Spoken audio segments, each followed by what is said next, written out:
नमस्ते साथीहरू, यस लोक्सेवा tips YouTube च्यानलमा तपाईहरुलाई हार्दिक स्वागत गर्न चाहन्छु। आज पनि म नयाँ भिडियोको साथमा उपस्थित भएको छु। यस भिडियोलाई अन्तिमसम्म हेरी यस च्यानललाई लाइक, शेयर, सब्स्क्राइब र नजिकै रहेको बेल आइकन दबाउन नभुल्नुहोला ताकि नयाँ भिडियो अपलोड गर्न साथ सुरुमै तपाईलाई नोटिफिकेसन प्राप्त हुनेछ। साथै हाम्रो फेसबुक पेज लोक्सेवा टिप्सलाई लाइक गर्न नभुल्नुहोला। आज म युवा मञ्चमा प्रकाशित असोज महिनाको महत्त्वपूर्ण वस्तुगत सामग्री लिएर आएको छु। यस भिडियोलाई अन्तिमसम्म हेरेर साथ दिनुहोला साथीहरू। प्रश्न नम्बर 1, युनेस्को विश्व सम्पदा समितिले काठमाडौँ उपत्यकाको सम्पदा क्षेत्रलाई खतराको सूचीबाट कहिले हटाएको हो? सन् 2021 जुलाई 17 देखि 21 सम्म चलेको समितिको बैठकले उपत्यकाको सम्पदालाई खतराको सूचीबाट हटाउने निर्णय गरेको। युनेस्कोले भूकम्प लगत्तै सन् 2015 मा उपत्यकाको सम्पदालाई खतराको सूचीमा राखेको थियो। युनेस्कोमा हाल 194 सदस्य राष्ट्र रहेको साथै कार्य समिति 21 सदस्यीय रहेको।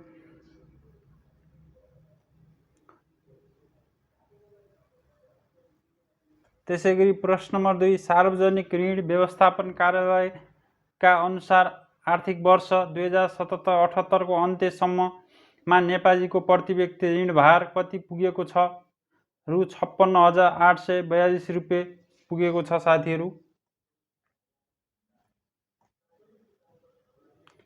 त्यसैगरी प्रश्न नम्बर 3, सर्वोच्च अदालतले पातलो प्लास्टिक 40 माइक्रोन भन्दा कमको झोला प्रयोग पूर्ण रूपले प्रतिबन्ध लगाउने घोषणा प्रभावकारी रूपमा कार्यान्वयन गर्न सरकारलाई 6 बुँदे आदेश कहिले जारी गरेको? विक्रम सम्वत 2078 साउन 28 गते। त्यसैगरी प्रश्न नम्बर 4, सिन्धुपाल्चोकको मेलम्चीमा भीषण बाढी कहिले आएको हो? विक्रम सम्वत 2078 असार 1 गते। प्रश्न नम्बर 5, राष्ट्रिय खाद्य बैंकको उद्घाटन कहिले गरियो? विक्रम सम्वत 2078 वैशाख 2 गते। नयाँ बानेश्वरमा प्रधान कार्यालय रहेको राष्ट्रिय खाद्य बैंकको नारा पोषिलो आहारका लागि दिगो कृषि रहेको। प्रश्न नम्बर 6, विश्वका 50 राष्ट्रका राष्ट्रिय गीत गाएर आफ्नो प्रतिभा प्रस्तुत गर्ने कलाकार को हुन्? बागलुङका रामजी नेपाली। प्रश्न नम्बर 7, कुमारी हिमाल भनी माछापुच्छ्रेलाई चिनिन्छ भने सेतो हिमाल भनी कुन हिमाललाई चिनिन्छ? धौलागिरी। यो महत्त्वपूर्ण छ साथीहरू, सोधिरहेको हुन्छ। त्यसैगरी प्रश्न नम्बर 8, नेपाल सरकार मन्त्री परिषदको सिफारिसमा राष्ट्रपति विद्यादेवी भण्डारीद्वारा राजनैतिक दल सम्बन्धी दोस्रो संशोधन अध्यादेश 2078 कहिले जारी गरियो? विक्रम सम्वत 2078 भदौ 2 गते। त्यसैगरी प्रश्न नम्बर 9, बुटोल स्थित मोतीपुर औद्योगिक क्षेत्रको शिलान्यास कहिले भएको हो? विक्रम सम्वत 2077 फागुन 21। प्रश्न नम्बर 10, नेपालमा किसान सूचीकरण राष्ट्रिय अभियानको सुरुवात कहिलेदेखि भएको हो? विक्रम सम्वत 2077 फागुन 22। प्रश्न नम्बर 11, प्रदेश र स्थानीय तहले प्राप्त गर्ने वित्तीय हस्तान्तरणको परिमाण सिफारिस गर्ने संवैधानिक निकाय कुन हो? राष्ट्रिय प्राकृतिक स्रोत तथा वित्त आयोग। प्रश्न नम्बर 12, गोरखापत्रमा पहिलो पटक फोटो प्रकाशित कहिले भएको हो? विक्रम सम्वत 1984 वैशाख 13। प्रश्न नम्बर 13, अन्तर्राष्ट्रिय व्यापारलाई सरलीकृत गर्न भन्सार प्रक्रियासँग सम्बन्धित सबै निकायलाई आबद्ध गराउने गरी नेपाल राष्ट्रिय एकद्वार प्रणाली कहिलेदेखि सुरु गरिएको हो? विक्रम सम्वत 2077 माघ 13। प्रश्न नम्बर 14, नेपालमा सरसफाई सप्ताह कहिलेदेखि मनाउन थालिएको हो? विक्रम सम्वत 2056। प्रश्न नम्बर 15, कञ्चनपुर स्थित दैजी छेला औद्योगिक क्षेत्रको शिलान्यास कहिले गरिएको हो? विक्रम सम्वत 2077 फागुन 10 गते। प्रश्न नम्बर 16, 4 कुने मुद्रा प्रचलनमा ल्याउने मल्ल राजा को हुन्? प्रताप मल्ल। यो महत्त्वपूर्ण छ साथीहरू, सोधिरहेछ लोकसेवामा। त्यसैगरी 17, प्रस्तावित रानीटार विमानस्थल कुन जिल्लामा पर्दछ? 5 थर। त्यसैगरी प्रश्न नम्बर 18, बागमती प्रदेशको पहिलो बाल मैत्री नगरपालिका कुन हो? भीमेश्वर नगरपालिका दोलखा। प्रश्न नम्बर 19 कञ्चनपुरको महाकाली नगरपालिकाको नाम परिवर्तन गरी के बनाइएको छ? दोधारा चाँदनी नगरपालिका। प्रश्न नम्बर 20 प्रमुख निर्वाचन आयुक्त वा निर्वाचन आयुक्तको पदमा नियुक्तिका लागि आवश्यक पर्ने न्यूनतम शैक्षिक योग्यता कति हो? स्नातक तह। प्रश्न number 21 association of national numbering agencies ANNA को सदस्यता नेपालले कहिले प्राप्त गरेको हो? सन् 2016 जुन 23। प्रश्न नम्बर 22 बडघर प्रथा कुन समुदायमा प्रचलनमा रहेको छ? थारू। प्रश्न नम्बर 23 सबैभन्दा पहिले स्थापना भएको संरक्षण क्षेत्र कुन हो? अन्नपूर्ण संरक्षण क्षेत्र। त्यसैगरी प्रश्न नम्बर 24 सिद्धार्थ गौतम बुद्धकी धर्मपत्नी को हुन्? यशोधरा। प्रश्न नम्बर 25 विश्वको सबैभन्दा होचो उपत्यका कुन हो? अरुण उपत्यका मकालु हिमालको काखमा अवस्थित। प्रश्न नम्बर 26 सरकार प्रमुखका रूपमा संयुक्त राष्ट्र सङ्घको महासभालाई सम्बोधन गर्ने नेपालका प्रथम प्रधानमन्त्री को हुन्? बीपी कोइराला। प्रश्न नम्बर 27 महाकवि लक्ष्मीप्रसाद देवकोटा कुन प्रधानमन्त्रीको पालामा शिक्षा मन्त्री भएका थिए? Doctor KI Singh.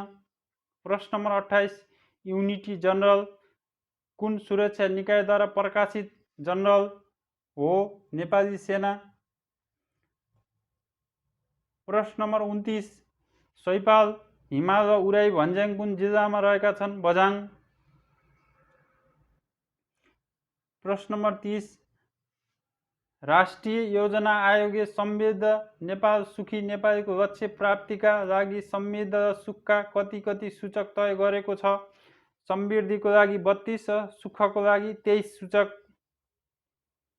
यो महत्त्वपूर्ण छ साथीहरु, सोध्न सक्छ। त्यसैगरी प्रश्न नम्बर 31 सङ्घ अन्तर्गत रहेका जिल्ला कार्यालयहरू स्थानीय तहमा हस्तान्तरण गर्ने निर्णय कहिले गरियो? विक्रम सम्वत 2075 साउन 1 गते।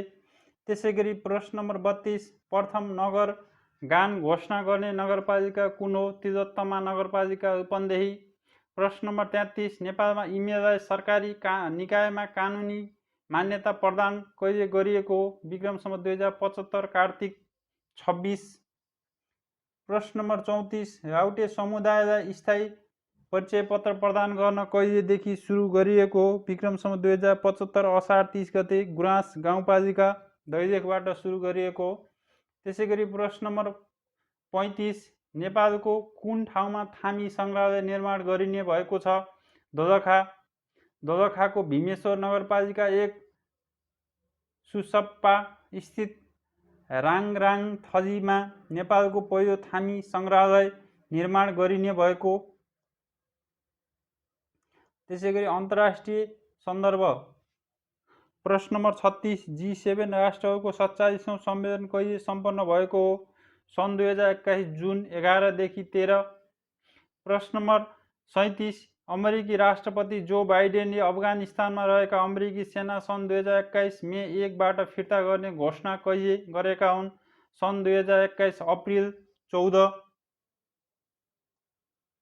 प्रश्न नम्बर 38 नेपालकै होचा दुलहा-दुलहीको रेकर्ड राख्ने जोडी को हुन्? विश्वकै।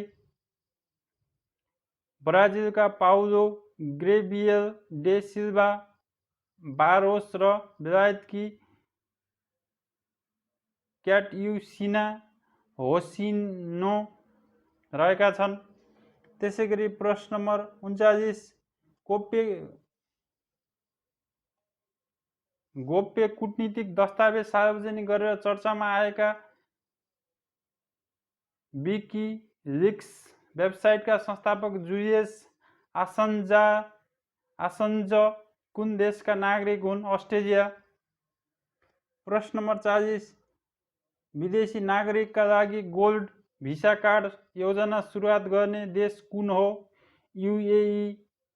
प्रश्न नम्बर 41 बेजिङ +5 सम्मेलन केसँग सम्बन्धित छ? महिला विकास।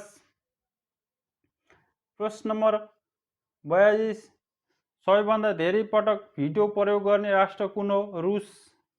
भिटो प्रयोग गर्नेमा दोस्रो अमेरिका र तेस्रो बेलायत रहेका। त्यसैगरी प्रश्न नम्बर 43, विश्वमा कुन शासकलाई वार टाइम प्राइम मिनिस्टर भनेर पनि चिनिन्छ? Sir Winston Churchill, British prime minister.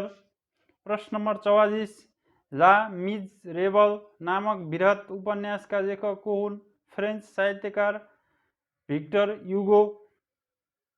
Hugo. प्रश्न नम्बर 45, इलियड र ओडिसी नामका दुई प्रसिद्ध महाकाव्यका सर्जक को हुन्? होमर, ग्रीक सभ्यताका महान कवि तथा इतिहासवेत्ता। प्रश्न नम्बर 46, उत्तर एटलान्टिक सन्धि सङ्गठन नेटोको स्थापना कहिले भएको? सन् 1949 अप्रिल 4। प्रश्न नम्बर 47, हिन्द महासागर र बङ्गालको खाडीमा चल्ने वायुलाई के भनी चिनिन्छ? साइक्लोन।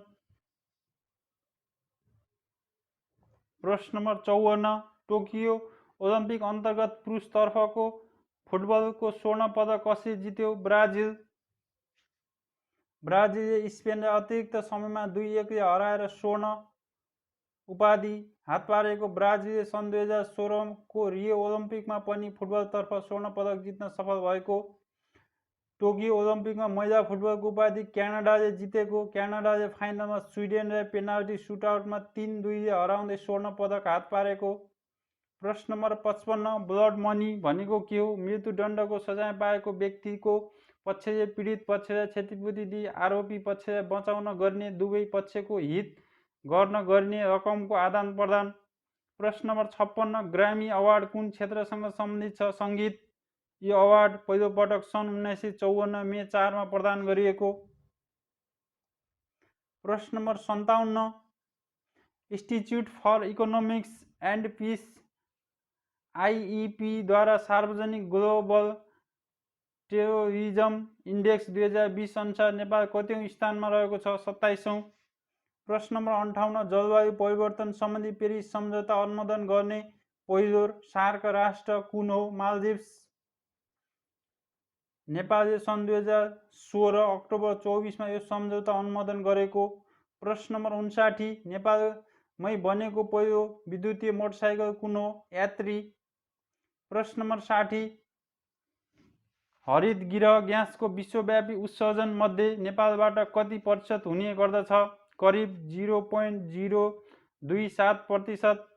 प्रश्न नम्बर 61, आजको लागि अन्तिम प्रश्न, हाल राष्ट्रिय क्रिकेट टोलीको प्रशिक्षक को रहेका छन्? Dave Whatmore. अस्ट्रेलिया सन् विक्रम सम्वत 2077 पुसमा नियुक्त। लेखन तथा संयोजन टङ्क केसीलाई धेरै धेरै धन्यवाद। आजको भिडियोमा यति नै साथीहरू। यस्तै नयाँ भिडियो हेर्नको लागि यस च्यानललाई सब्स्क्राइब गर्नुहोला, नजिकै रहेको बेल आइकन दबाउन नभुल्नुहोला ताकि नयाँ भिडियो अपलोड गर्न साथ सुरुमै तपाईँलाई नोटिफिकेसन प्राप्त हुनेछ। साथै हाम्रो फेसबुक पेज लोकसेवा टिप्सलाई लाइक गर्न नभुल्नुहोला। भिडियो कस्तो लागिरहेको छ कमेन्ट बक्समा कमेन्ट गर्नुहोला। तपाईहरूको एक लाइक एक सब्स्क्राइब आगामी दिनहरूमा यस्तै नयाँ भिडियो बनाउन हौसला प्रदान गर्नेछ। धन्यवाद।